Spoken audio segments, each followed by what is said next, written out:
Vous étiez dans le sous-sol Oui. 3 minutes avant. 3 minutes avant. Et quand je suis remontée dans l'escalator, j'étais au 3e et j'ai entendu l'explosion.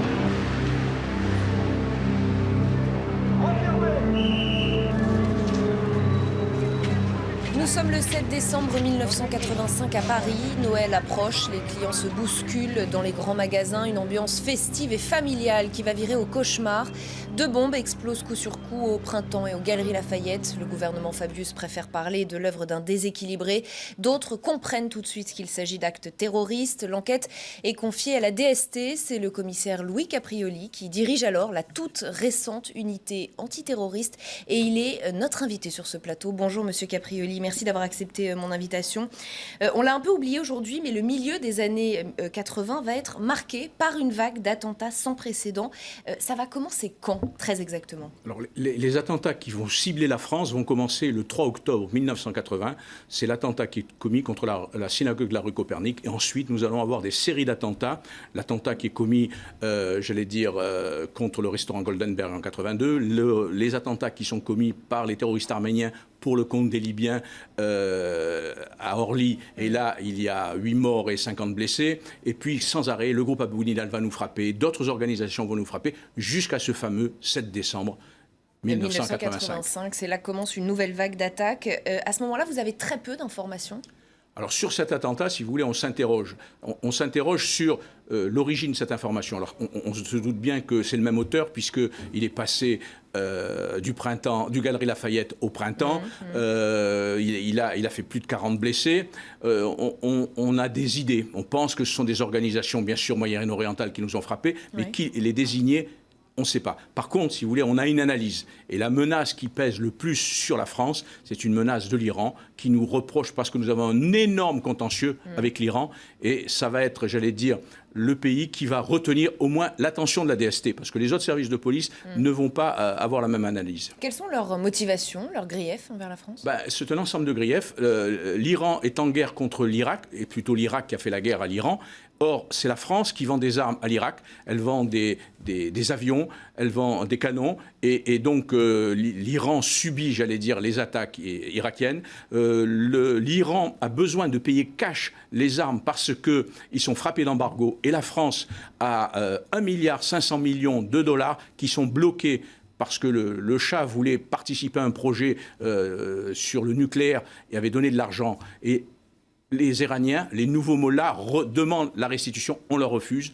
Les Iraniens ont décidé d'assassiner les opposants qui sont sur le territoire français, puisque nous accueillons tous les opposants qui préparent des attentats en Iran.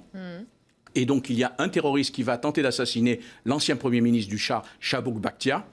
Et l'ayatollah Khomeini, le guide suprême de la révolution, va demander la libération. Il est condamné à la prison à vie. Le gouvernement de Giscard d'Estaing, le gouvernement du président Mitterrand vont refuser. Et donc le contentieux est énorme. D'autre part, il y a eu des annonces d'une menace contre la France, des attentats contre les intérêts irakiens, des prises d'otages, des détournements d'avions. Et ça va continuer. Le Hezbollah va frapper en février 86. 3 attentats en 3 jours. Quel souvenir avez-vous de cette période? Est-ce que vous aviez ce sentiment d'impuissance? Un sentiment, oui, de sidération, d'impuissance, parce que nous n'avions pas d'informations sur les gens qui étaient impliqués dans cet attentat. Et donc, si vous voulez, la première réaction quand vous êtes face à ce type de terroriste, c'est de dire « mais qu'est-ce que je vais déclencher pour arrêter ?» Et en plus, vous aviez les attentats étaient commis le soir, la revendication était j'allais dire, postée à Paris. L'AFP recevait la revendication le lendemain. C'était toujours demande de libération d'un terroriste qui avait travaillé pour l'Iran, Anis Nakash, d'un terroriste qui avait fait des attentats contre les intérêts américains et les intérêts israéliens, et un terroriste arménien qui avait fait un attentat qui avait fait 8 morts et 50 blessés à Orly. Et donc, on a une dispersion. Ces gens-là ne peuvent pas être ensemble, c'est pas vrai. On demande la libération de ces 3 personnes et on ne voit pas le fil qui dirige tout ça.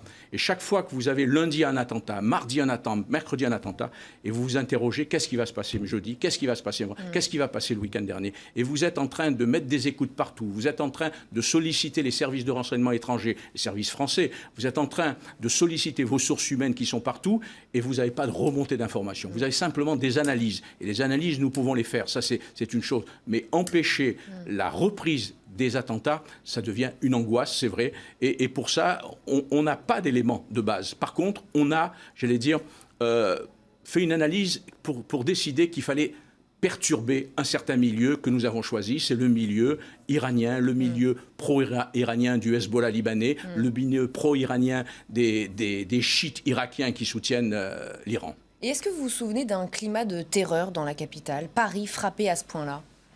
Alors, c'est vrai que c'est un climat, j'allais dire, qui a perturbé la vie de la capitale. Parce que ce qu'il y a comme constatation, c'est que seule la capitale est frappée. Mais frappée dans des centres, j'allais dire, prestigieux, puisqu'on va avoir des attaques sur les Champs-Élysées, on va avoir des attaques au quartier latin avec Gibert, on va avoir des attaques aux Halles.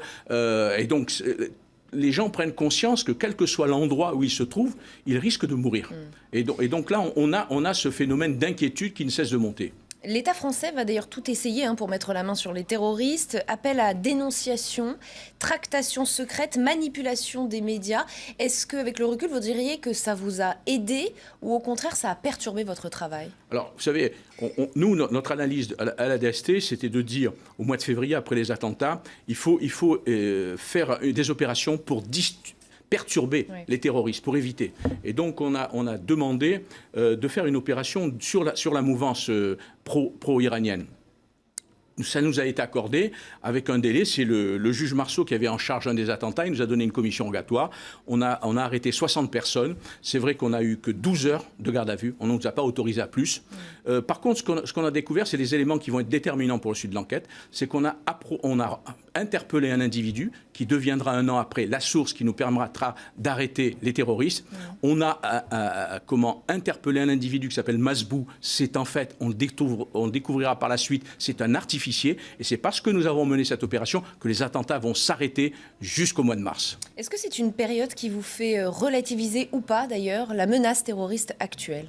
Non, parce que la menace terroriste actuelle, si vous voulez, elle est immaîtrisable. Quand nous avons compris que ce terrorisme est un terrorisme d'État, nous savions que dans le cadre de négociations avec cet État, s'il arrivait à obtenir satisfaction, les attentats allaient s'arrêter. Et c'est ce qui s'est produit. Alors c'est vrai que nous avons arrêté le commando responsable de ces attentats, mais nous savions aussi que les discussions diplomatiques, les discussions entre gouvernements allaient aplanir les difficultés. Or là, nous ne sommes pas du tout dans le même contexte. Nous sommes face à une organisation qui a comme principe le djihad et le fusil, pas de trêve, pas de négociation, pas de cessation de feu. Donc ils vont poursuivre en permanence. Louis Caprioli, si je vous demande de terminer cette phrase, le 7 décembre 1985, c'est le jour où? Que me répondez-vous?